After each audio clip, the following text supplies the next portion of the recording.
Isa ka rin ba sa laging nauutusan na magsaksak ng gamit na pang-electrical sa inyong bahay? O nagtatanong dahil inayos mo naman ang pag-install ng ilaw at saksakan, pero bakit hindi kumana? Hindi na problema yan. Dahil nandito ako, si Sir Pala.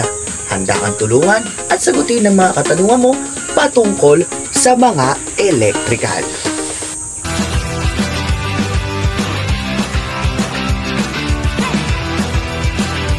Test, mic, check, test, joke. Testing or electrical testing. Ano nga ba ang electrical testing? May dalawang uri tayo ng electrical testing.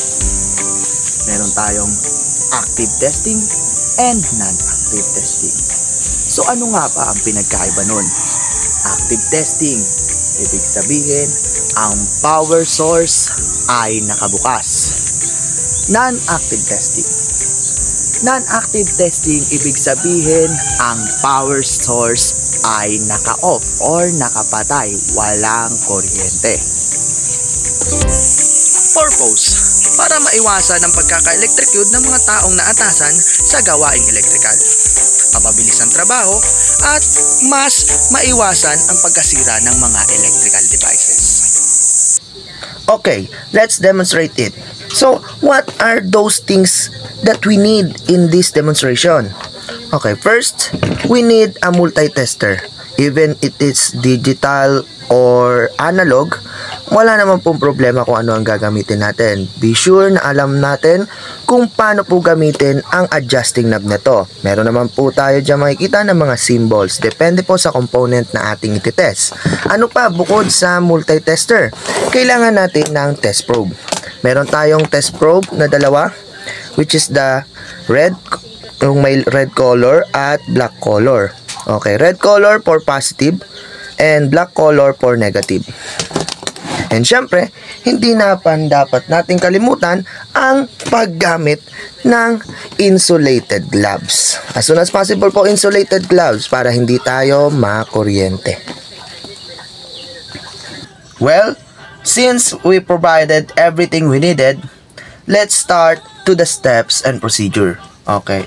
First, wear personal protective equipment in specific insulated gloves. Always remember, safety first. Proceed tayo sa second step. Identify which component to be tested. Unahin na natin ang non-active test. Ibig sabihin po, wala pong kuryente ditong mangyayari. Wala tayong ma-encounter na kuryente kasi nga po non-active, ibig sabihin patay. Okay. First, the continuity. Continuity, dito natin malalaman kung may putol po ba ang wire o wala. Okay, kunin natin ang tester. Okay, ang ating tester, naikabit ko na yung ating test probe. The negative and positive. Okay, saan po natin nilalagay sa adjusting knob? Ilalagay po natin siya dito sa sign na to. Ayan po. Okay, para mas makita po yung sign na ganito. Alright.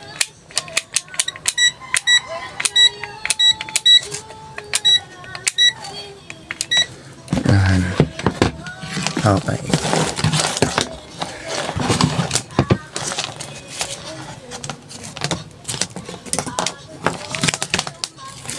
Okay, titingnan natin kung may continuity ba itong ating sira. Then, di pa natin malaman kung isira ba to or hindi. Okay, lalagay lang po natin yung isa dito, test probe, sa dulo, at dito sa may isa pang dulo. Pag tumunog po ang ating tester, ibig sabihin po ito ay may continuity. Pag hindi naman po, ibig sabihin putol siya sa gitna. Okay, since nakita natin na may continuity itong wire na to, ilagay natin yan muna dito. Ayan. At wag po nating kakalimutang i-record. Non-active. Continuity.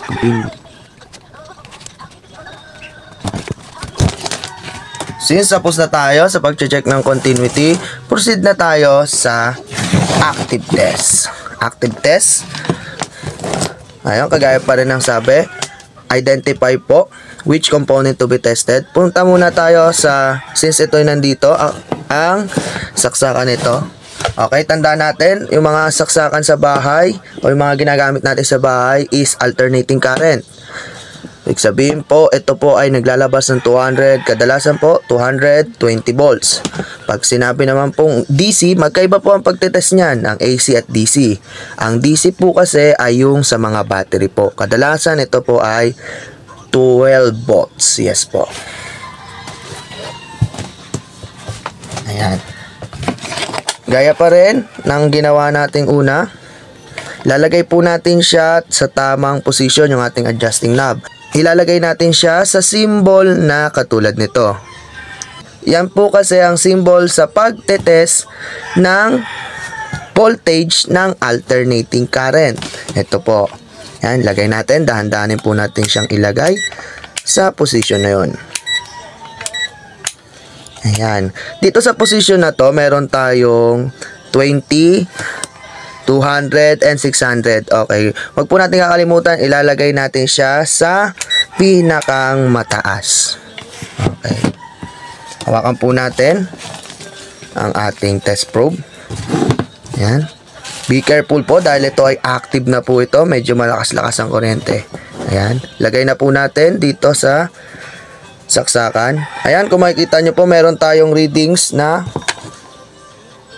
ayan. Nagre-read siya. Ayan. May readings tayo na 226 volts. Ayan. Ngayon po, huwag natin kakalimutan i-record. Active test. AC outlet. Ayan, nakuha tayo ng 226 volts. Okay, let's proceed in testing DC. Ang pinagkaiba po ba? Ano ba pinagkaiba ng AC sa DC sa pagtetest? Tandaan natin, ang AC po, wala po siyang polarity. Ang DC, may polarity yan. Ibig sabihin, may positive at negative. So, paano po natin malalaman kung nasaan ang positive at negative niyan? Okay, sige. Let's proceed in testing. Alright. Hanapin po natin yung symbol sa ating adjustive knob na ganito. V, malaking V po, na merong dalawang lines. Yung unang lines na nasa taas ay diretso lang. And then yung nasa baba, tatlong putol-putol na lines po. Okay, lalagay natin siya doon. Meron siyang range na 200M to 20, 200, 600. Okay, yes po, iba-iba po ang capacity ng battery.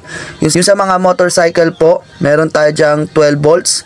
Pero sa mga gantong maliliit po, 1.5 volts. Okay. Pwede natin siyang ilagay ang ating adjusting knob sa 20. Yan. Dahan-dahanin lang po natin ang ikot. Yan. 20 para makita po natin even it is 1.5 or something po. Malalaman din natin sa pagtetest kung low bat po ang ating battery. Okay. Tandaan, pag nagkabaliktad po, negative ang lalabas sa result. Ayun. As you observe, ayan, tingnan natin.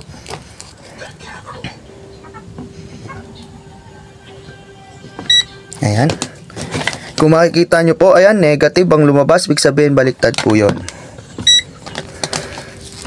Sabihin, nandito po ang negative. Ayan. Nandito po ang negative sa ibaba. Ayan. Ngayon, pag tinest po natin ulit ngayon, ayan, may lumalabas po sa ating result. Ayan, may lumabas na reading. Dahil po ito ay 1.5, ang lumabas sa ating reading ay 1.41. Ibig sabihin po, ang battery nito ay hindi na bago, yan po ay nagamit na. Yan. Dahil may reading tayong 1.1, 1.41, huwag po natin kakalimutan i-record. I hope na natuto kayo sa video natin for today. Don't forget to like, subscribe, and share. Stay safe. Bang bang!